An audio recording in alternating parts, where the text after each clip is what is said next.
I'm happy to be in a virtual room with virtually you. I was just telling I've been telling people all day about that. I'm excited that I'm sort of pretend going to Spokane for an evening because I'm from Seattle. I'm from Federal Way, actually. I tell people here in Minnesota I'm from Seattle because it sounds cooler, but Washingtonians know the horrible truth.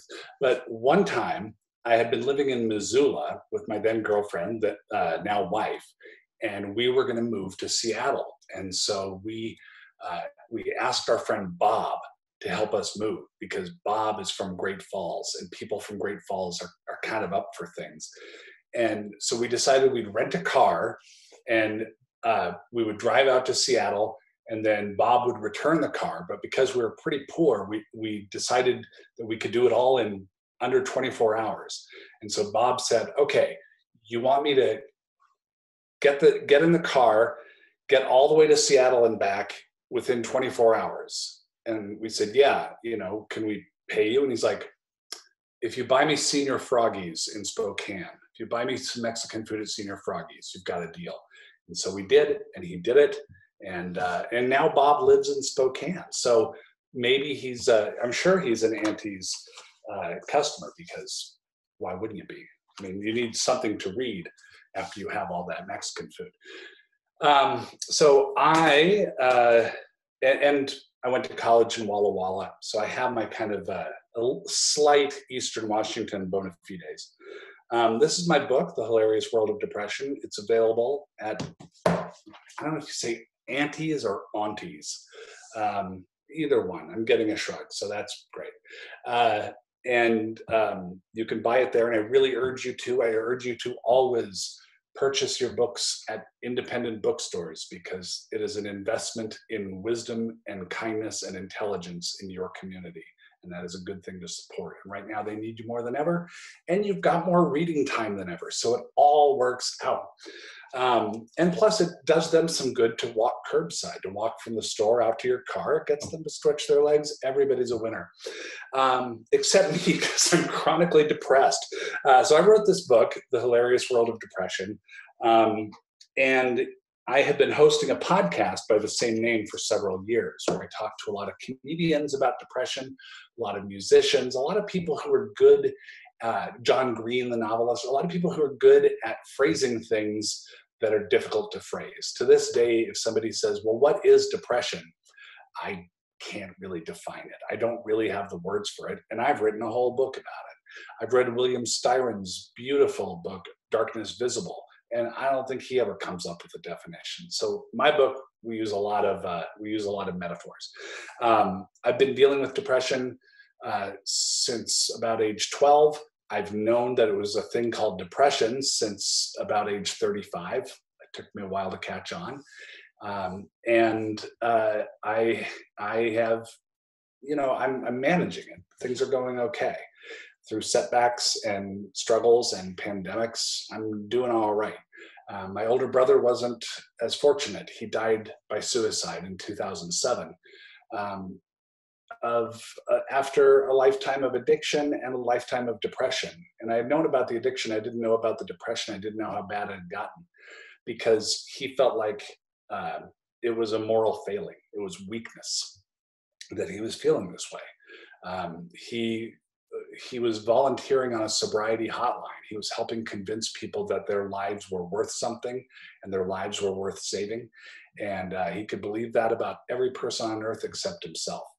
And so when that happened, I decided that I would spend the rest of my life encouraging conversations about this illness that kills so many people. Suicide rates are up right now.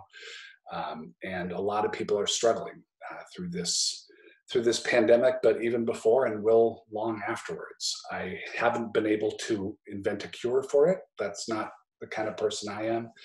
I'm a person who talks, which is surprising given my Norwegian heritage, that I'll just go ahead and share all the feelings. Nobody knows what went wrong with me. If there's a swap with an Italian family at the hospital, it remains a mystery. So this is my book, The Hilarious World of Depression, and I'm going to read a little bit now from it. This is from the first chapter.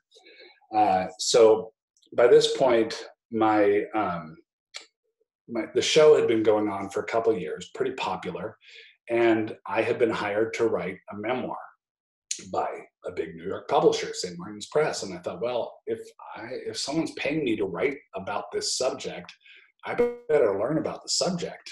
So I decided to get back into therapy for that reason, but also because I had been sort of okay for a while, and I had given up on the idea of actually improving.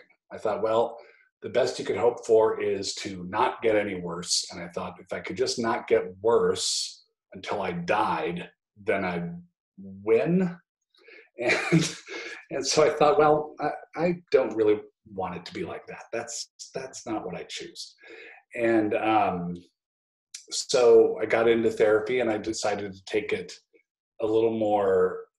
more active role in it. Treat it not as something done to you, but something that you collaborate on, something you work with somebody on to, it's a collaboration. You're making a mural together. You're cooking a meal together. You're working on the brain.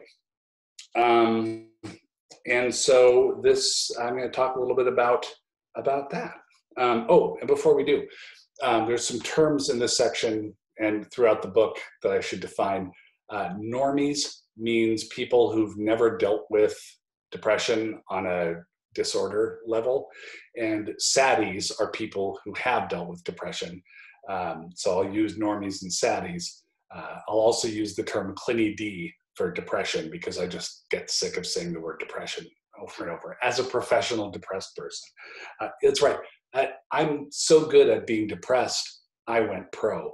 Who knew you could do such a thing? And people with depression, it's not all about sadness. I've never been a big sadness person myself with my depression, but it's just funny to say saddies. So here we go, just a short section. My unique brand of depression responds to stress. Specifically, it blows up under stress. When the going gets tough, I don't get amped up, I get despondent. I turn into a human version of a song by the Smiths. By the time I reached for the phone to call Julie for an appointment, I was basically Morrissey crooning alone in a darkened basement. Stressors included my soon-to-be high school senior son, Charlie, getting ready to apply to colleges, booking the next season of our show, and trying to do a good job writing the book you're reading right now. And yes, there's always stress in life. We all go through stuff, but the rate at which I metabolized stress into depression had gone through the roof. It was a brutally efficient machine. What do you have to be stressed about? The normies might have said, if I ever talked about these things with normies. You have a family, a house, a car, a good job, just deal with it. As if I could simply do that. As if I chose this, as if I looked at the options available to me and they were clearly labeled perseverance and freaking the fuck out all the time. And I calmly said, yes, I select option B. There's also a lot of swears in the book, sorry. Normies and saddies are different, you see. Let's say there's a long bridge going over a high canyon, and there are two cars on it, one for the normies and one for the saddies. The normies are in a big land yacht of a Buick. It weighs a ton, low to the ground. When a stiff wind blows, the normies feel a mild push, but continue driving, perhaps casually noting that it's getting windy out there. Then they go back to listening to, Foo Fighters. The saddies, meanwhile, are piled into a Model T with a sail on top of it for some reason. They see the wind coming, and it's all they can do to keep from being blown off the road and plunging into the canyon. The normies see the saddies struggle and wonder what the problem is, because to them, the wind doesn't seem that bad. Try being more positive, the normies shout, as the saddies' Model T goes tumbling off the side and the saddies deploy the parachutes they've gotten used to wearing. I'd had good therapists in the past, briefly, but all I ever took away from therapy was a somewhat clearer understanding of how messed up I was. And that's helpful, sure, but it's not really progress. Like knowing the brand of refrigerator you're locked in. And this was not the fault of the therapists I had seen, who were all trained pros and good at their jobs. It was my fault, or Clinty D's fault. I never wanted to go all that deep in therapy because that's where the monsters were. I'm talking about the really, really bad memories, the deep bruises, the scars, the events that significantly shape a person through injury, trauma. Rather than tackle the past, I was willing to settle for a tense ceasefire with it, letting my life be like Middle East countries that hate each other. There would be car bombings, but a homeland is a homeland. I had gone through life with the belief, often heard in simple-minded quarters of popular psychology, that the past is the past and you just have to move on. Let it go, the simple-minded say. Again, as if no one had ever tried that before. Don Henley and Glenn Frey wrote a song along these lines called Get Over It. My response song would be called Fuck Off, Don Henley and Glenn Frey, you don't know what you're talking about. I suspect most people who choose the willfully simplistic Henley-Frey method are people who've never had much unpleasant stuff in their past to begin with, because this notion is some bullshit. If you can't understand your past, then you don't really know how your mind got to where it is now, because you simply don't know yourself. Making matters worse, depression causes the saddie to lose hope. It inserts despair where hope should go, and you're left at least suspecting, if not believing in your heart, that nothing will or even could get better. So, figuring things out, depression doesn't even want you to get up, take a shower, and brush your teeth. So something like figuring out how your own mind works feels about as easy as taking a bus to Mars. And so I proceed then to talk about the therapy sessions with Julie, my therapist, who is not really her name, but she didn't want her actual name used because I think she didn't want a bunch of people reading the book and then coming to her to get the exact same treatment that I got. But I'm still seeing her. I saw her 2 days ago. Things are going great. Yeah, I guess that's it for the book. So shall I answer some questions, burning questions from Spokane? Well, so I have a couple just to get us started. Thank you so much for reading, John. I read too fast. Leonard, I'm sorry I read too fast. It's the inherent shame in me that I'm wasting everybody's time. So even though you're here, presumably of your own free will, Leonard, I apologize. I know a baby named Leonard. There's a baby across the street from me named Leonard, and that's a rare thing. And they don't even call him Lenny or Len. He's just a baby named Leonard that I know. I have a nephew named Walter.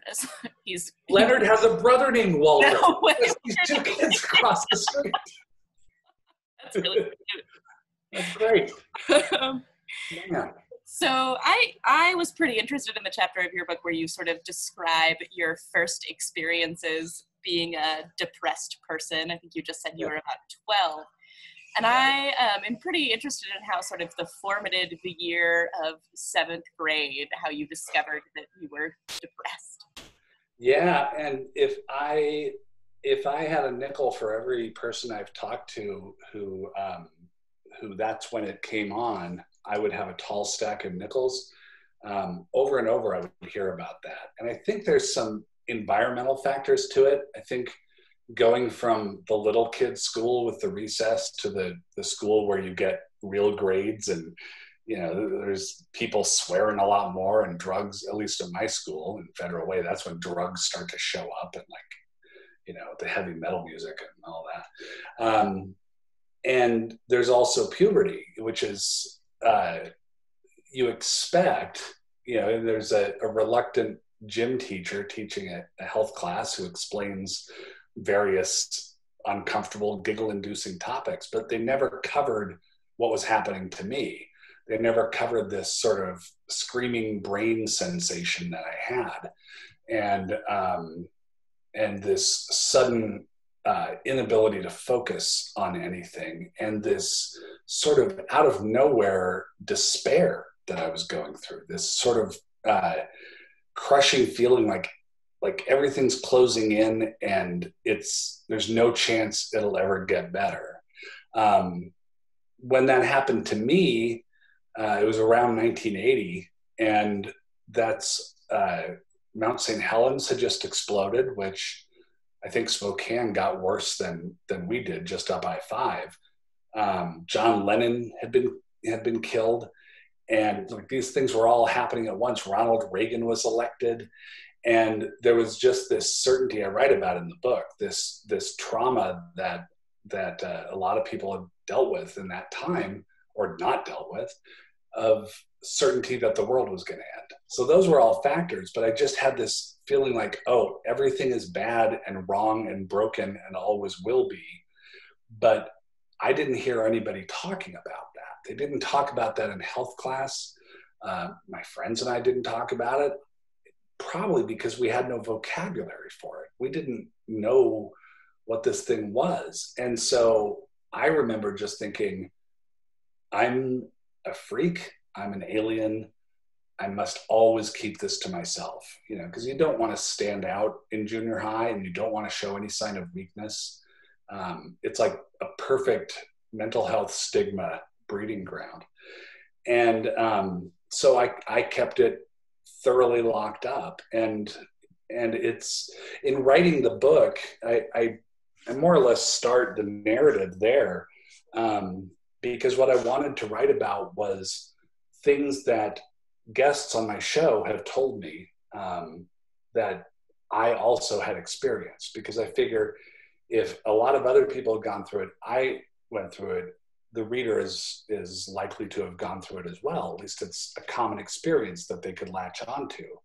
Or if you're reading it and you've never dealt with depression, bless your heart, and you're trying to understand what other people go through, to get an accurate depiction of that. And so, but as I write about in the book, I had a fortunate knack for theater. I was a theater kid. And so I knew how to kind of put on a performance and charm people through those tactics. And it worked great. And I just kept doing it for many, many years. And you talk a little bit about how your OCD interacted with your depression, and that wasn't something I had ever really thought about. Could you talk a little bit about that with us? I remember one section I liked about your friend's dogs. Oh yeah. So my poor friend Dean features in the book a couple of times. One, because he shot me with a BB gun, but pumped up 7 times and at close range, like, this far away. We weren't smart kids, but we didn't think there was a BB in it at the time. I lived, but just barely. But yeah, I had brushes with OCD. It's come up a handful of times in my life. Thankfully, it's never stuck around. But around that age, it was making me, pardon the expression, go crazy. And so I would, and I remember David Sedaris wrote about this too, right around the same age. Like, if I turned around to 180 degrees, I would have to make sure I turned back the same way instead of going all the way around, because I would feel then like I was all the way turned around. And so it just became all these compulsive actions. And the worst part was knowing how meaningless it was, knowing how dumb it was, knowing, and I think that's a misconception with OCD for a lot of people. It's, if I don't turn the lights on and off 7 times, or, a prime number of times, whatever it is, then I'm going to die.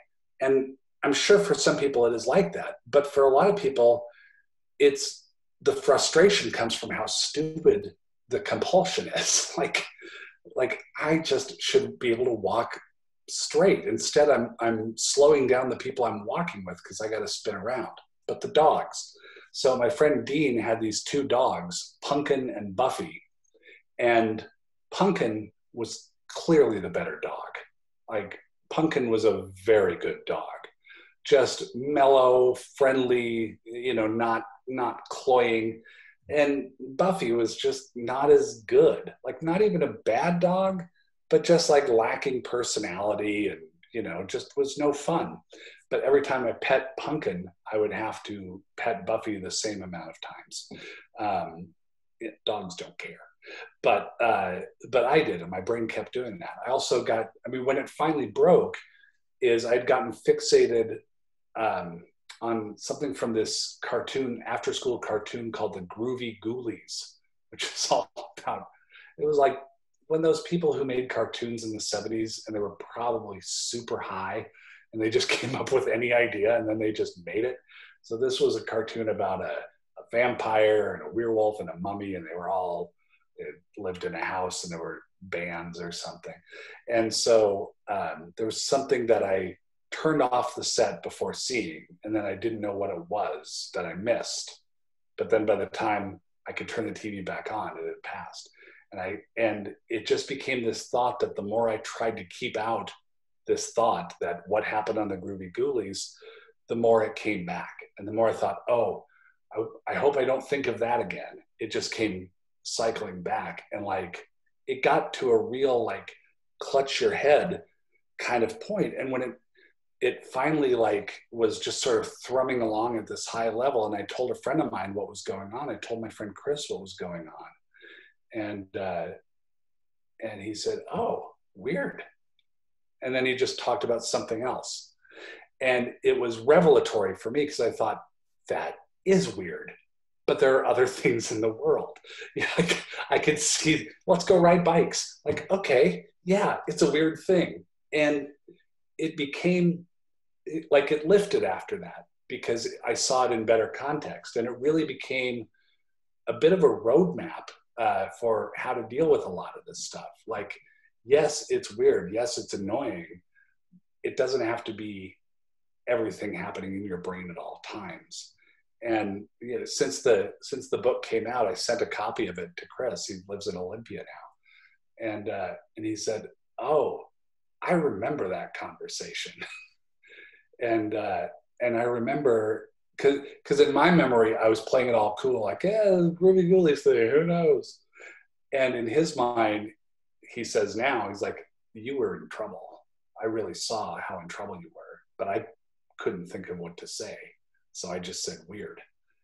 And so it's, you know, it was this reaching out, and it was this help, but told through the lens of early 1980s suburban Seattle working class neighborhoods. But yeah, junior high, quite an adventure. In fact, I've heard though, from other people since the book came out, like I heard from a girl who was Kirsten Swanson. She was a cheerleader at my junior high. And she said, "Oh, your book really meant a lot to me. But it really surprised me." And I said, "Why did it surprise you?" She said, "Oh, because in junior high, you know, you were the 8th grade class president," which I was. And she's like, "And you were always funny. You did theater, and you just had it all. You were just, you know, you were the most together kid that I knew." And it was all performative. And I said, "Well, Kirsten, you were a cheerleader." And she's like, "Yes, but I was developing an eating disorder, and I lived in fear of being cut out of the loop by the other cheerleaders, and I was just desperately terrified and unhappy that whole time." And I'm like, "I just remember you smiling." And she said, "Yeah, it was performative." So it's been, I mean, I recommend everybody take years of their life to write a book about themselves. Get it published by a major New York house, and then just wait to hear from your junior high classmates. It's the perfect plan. Just a reminder that we are going to be opening it up to audience questions in just a few minutes. So has anybody ever told you to just snap out of it? Yeah. And how do you respond to that? Well, the first person who did was my dad.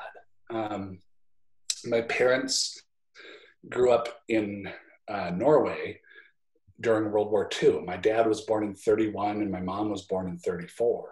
And so from a very early age, for 5 years, they had Nazis in their streets. My mom was from way up in the north of Norway, and Hitler was convinced that the Russians were going to invade through northern Norway because they share a border way up at the top.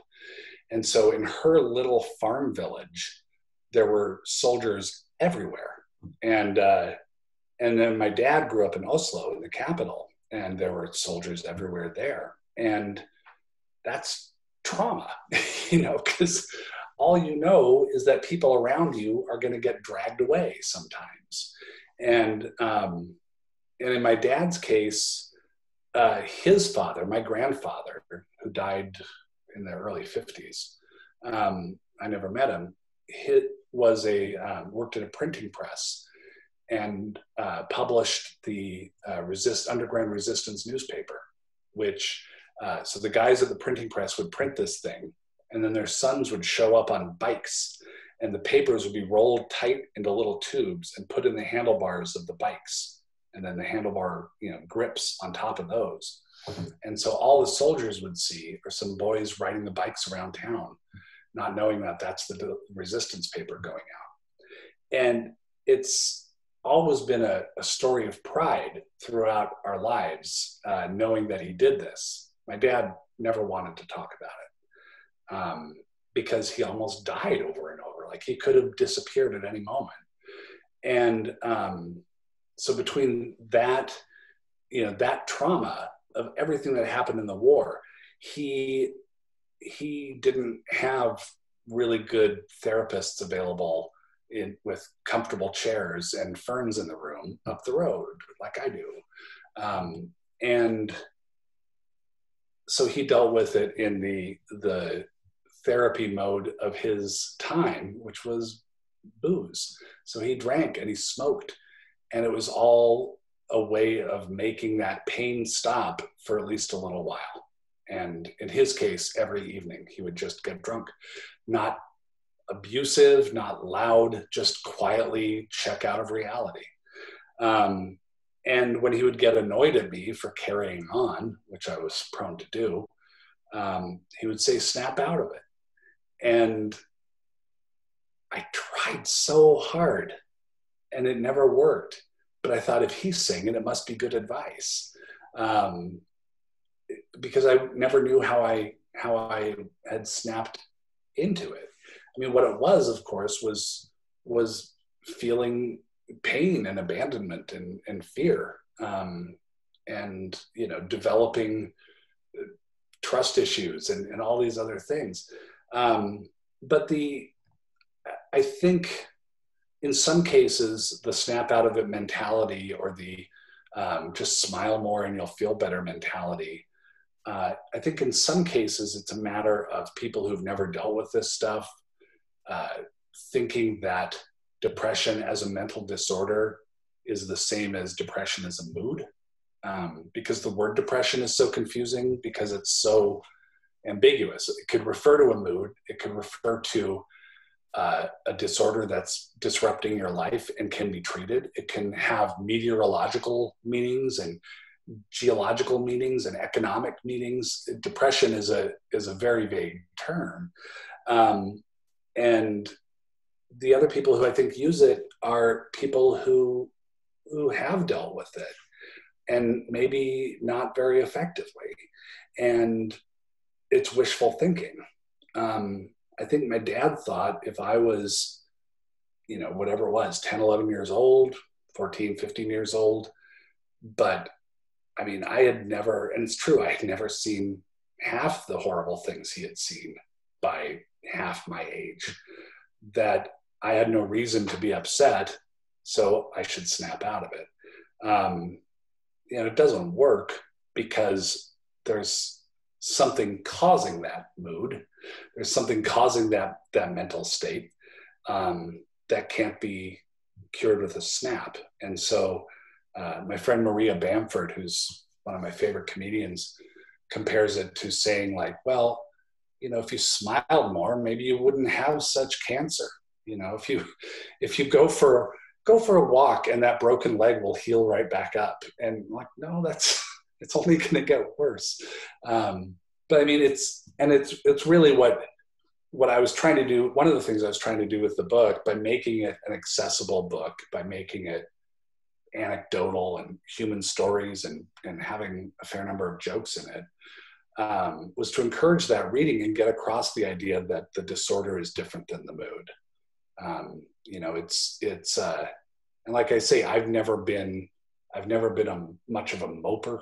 I've never had much of a problem getting out of bed like some people do. It's just not the form it takes in my case. But when it was bad, it was decaying my relationships with other people. I was cutting off contact with people. I was going through periods of road rage, which physically I was saved. I never got out of the car and threw punches because my physical cowardice came into play, which was redemptive. But all these things started to happen and things were crumbling around me. And that's when it reaches the disorder phase. That's when it's so much more. I would get, when it was just before I was diagnosed, when I was in my 30s, I was, like I say, it's a stress-reactive depression. And I was married. We had 2 kids by then. We now have 3.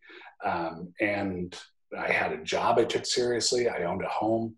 And the stress was monumental. I was working in radio, where if you screw up, you don't want to screw up on a public radio station in Seattle because everybody hears it. And so the pressure was on. And that's when I started to really crumble. And that's when, like, I wouldn't return calls or emails from friends saying, hey, let's go out for drinks. Because I would really think, I got to stop being friends with these people because I'm going to let them down. They're going to discover what a bad friend I am. And then they're going to dump me. And if they don't, I'm just going to be a burden to them all the time. So, like, people were saying, why do you never call me back? And it turns out a lot of those friends, because people can observe things, were observing this behavior in me and were worried. And so that was them reaching out. But all I could see was how terrible I was. And that's just before I got diagnosed. And thank God I got diagnosed.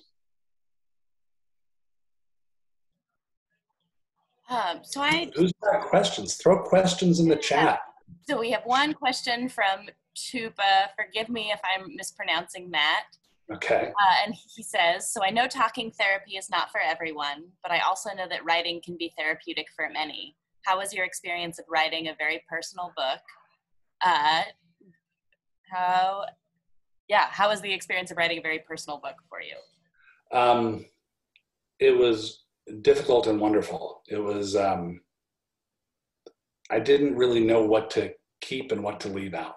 So the first draft of the book was like 170, 180,000 words, which, even at my highest levels of egotism, nobody wants to read 600 pages about me. And so then I cut out maybe a half to 2/3 of it and then put another 30,000 words on it, all because I didn't really know what sang about it until I finally started rewriting a lot of these chapters over and over.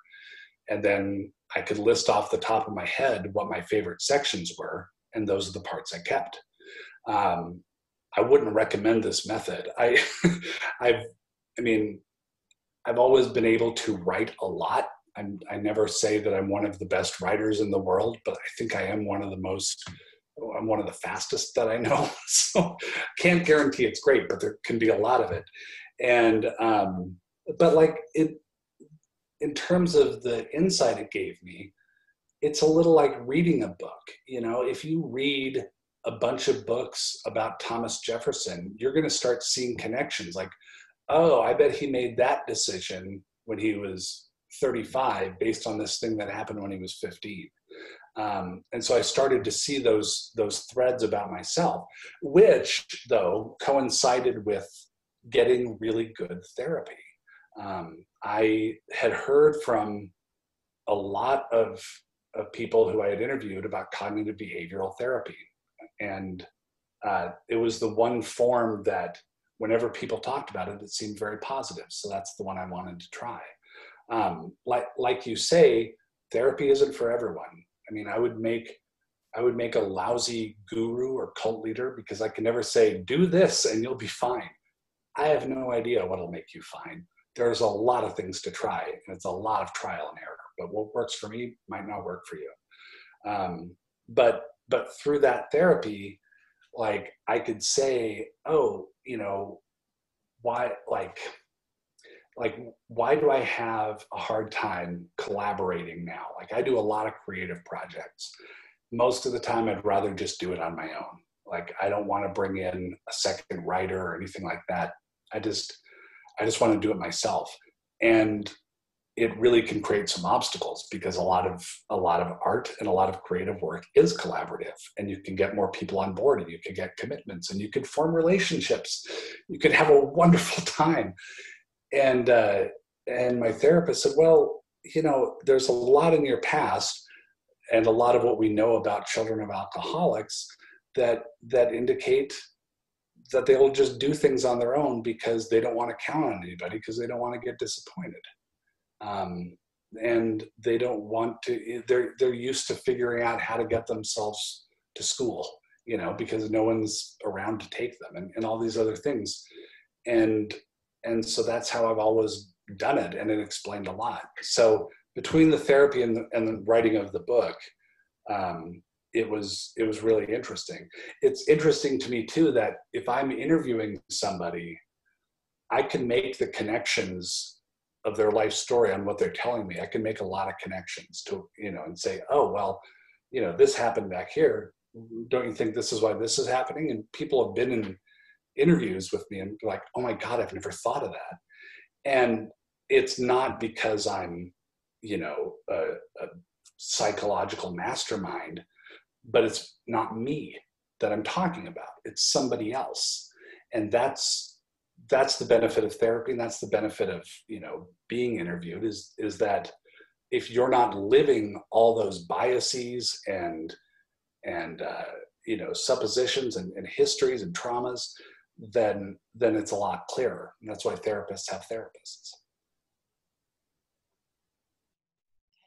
Somebody else is wondering how the global pandemic has impacted your life and your depression and how you're coping. Well, I got laid off from my job and my show got canceled. So there was an economic crash, as we all know. And the company I worked for was really ill prepared for it and got hit hard and cut a lot of things. So the show will no longer be made at American Public Media / Minnesota Public Radio. I don't phrase that in terms of the show is over, because stay tuned. I'm having a lot of conversations now that are very exciting to bring something to the world soon after we get things worked out in terms of contracts, not in terms of COVID. I don't know when we'll get COVID worked out. It's been really hard. It's been hard on my family. I have a son who just went back to college for his sophomore year, and we're just hoping it works out. I have a daughter going into senior year of high school and not sure when she'll ever get to see her friends at school again. Another daughter going into 7th grade. And we know how tricky that could be. And so it's been rough, and some days suck real bad and some days are better. I will say I'm handling it better, all of it better than I expected to. I mean, if you had told me, like, whenever I get impatient with my 17-year-old daughter, I think, what if somebody had said when I was 17, you're going to be locked up in the house with your parents for 6 months? Like, oh my God, no. And so the fact that she isn't constantly screaming, I think, is to her credit. But the way I used to be with depression and what depression does, I used to have less of a sense of self. Depression corrodes the mind from the inside. So you think that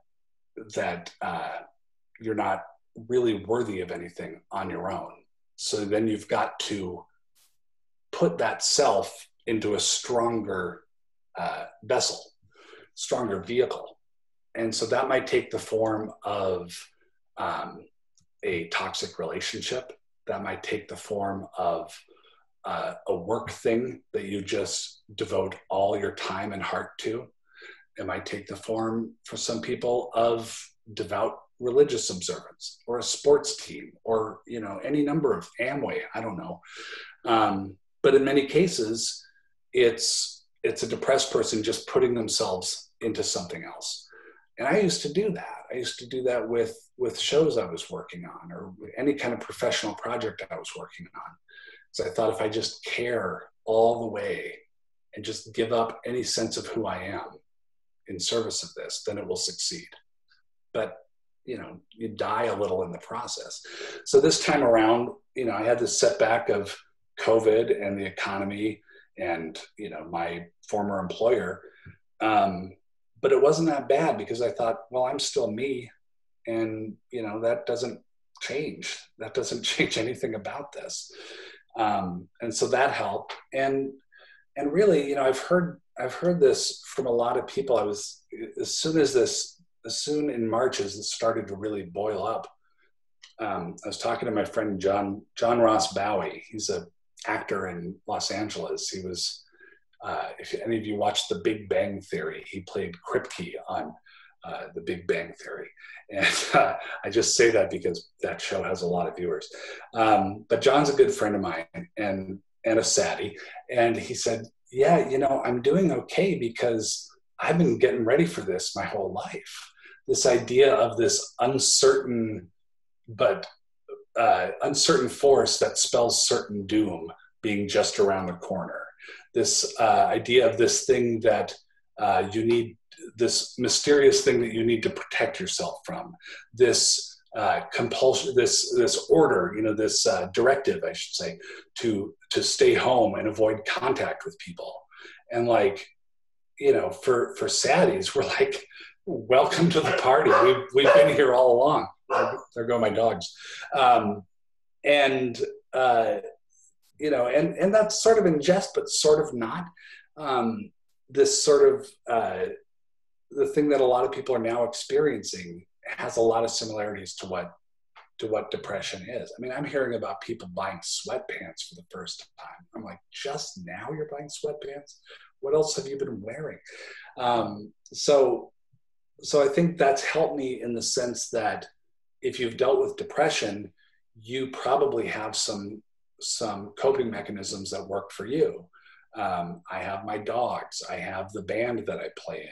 I have, for some reason, Bigfoot videos on YouTube provide me tremendous comfort. I'm a kid from the Northwest. And people, the normies have never had to develop those. They might have hobbies or interests, but there's no medicinal or therapeutic quality of those interests.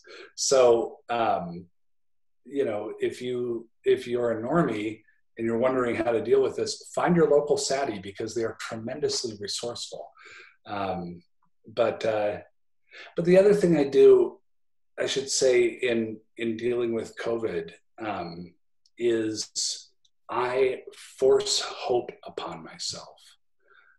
I find things to look forward to, and I try to find positive things to talk about in the future, and to think about that are coming in the future. I just got distracted because my youngest was yelling, "Dad, where's Dad?" He's talking about depression with strangers in Spokane, of course. Where else would he be? And so, I check the New York Times vaccine tracker. I also look forward to music that I know is coming out. I have a couple friends with albums coming out in the fall that I'm really excited to hear. And I cultivate those things, and I place importance on them, because the mechanism of hope makes me feel better. My daughter, my middle daughter, said, "Are you really optimistic about the future here?" with this illness? And I said, yes, because there are people working on it. Like nothing else is being worked on because everyone's working on this vaccine. And because pandemics definitionally don't last forever. I said, but thirdly, I hope as a tactic because it gets me through the day more. I believe in having hope in my mind, just in order to get up and walk around because it's been effective for me. And, she's 17, so she kind of gave me the eye roll and walked away, but I still believe it. So we just have time for a couple more questions. Okay. One of the two Leonards who is on tonight, thanks for coming, guys. He said, Leonard Palooza. he would have thought that 50 people would have logged on tonight, and he wonders if the stigma around Clinny D is part of the reason why people are reluctant to talk about it or think about it. Maybe. Yeah, it's a tough topic because it's a deadly illness. One of the things I've been trying to do is phase out the word stigma in favor of the more truthful term discrimination. Because if, there's a stigma around mental illness, and so Sue, who has been dealing with a mental illness, didn't get the job, right? And so that's unfair. But if it had been something else that Sue has no control over and doesn't affect, and it is just a thing that Sue happens to be, left-handed or, different race or ethnicity or gender or orientation, whatever it is, we would say that's discrimination. And that's going on here. I can never predict bookstore events. I've had ones that, 150 people show up for, and some that 2 people show up for. And so, I don't know what's happening on a Friday night in Spokane when everything's canceled. But it is a hard thing. I mean, it's a hard thing to talk about, but my take on it is if we don't talk about it, more people die. When my brother died, we were at the service, the funeral in Seattle, and it was like a memorial service at this church. And all these friends of my parents came up to talk to me. My dad passed away in '99. My mom's still with us. She lives in Seattle now. And all these friends of my parents whose funerals Rick should have gone to were saying, "Oh, I'm so sorry. I have such fond memories of Rick." I'm like, "Really?" They said, "Yeah, when we would go on, multi-family camping trips to the San Juans." I'm like, "Oh yeah, those were good." And we'd go up to Vancouver Island, whatever it was. Yeah, that was a lot of fun. Oh, he was so smart and funny. Yeah, he really was. And I would say it's funny that all your stories about him end when he was about 13. Because when he was 15, he started smoking pot, and that led to a lot of other drugs and periods of using meth and being homeless. And he got sober. It was an amazing recovery. And he had a mental illness that we didn't know about. It was a fatal illness that he had that we didn't know about. But if more people had known about it, he might have lived. And then those friends would say, "Oh, well, I'm going to go talk to your sisters now and have a much more pleasant conversation." And honestly, I know the exact spot on the floor of that church where the thought came to me, where I said, okay, if there had been more conversation around Rick's mental illness, there's a pretty good chance he wouldn't have died that day. At least one more day that he could have gotten some help and he might still be with us.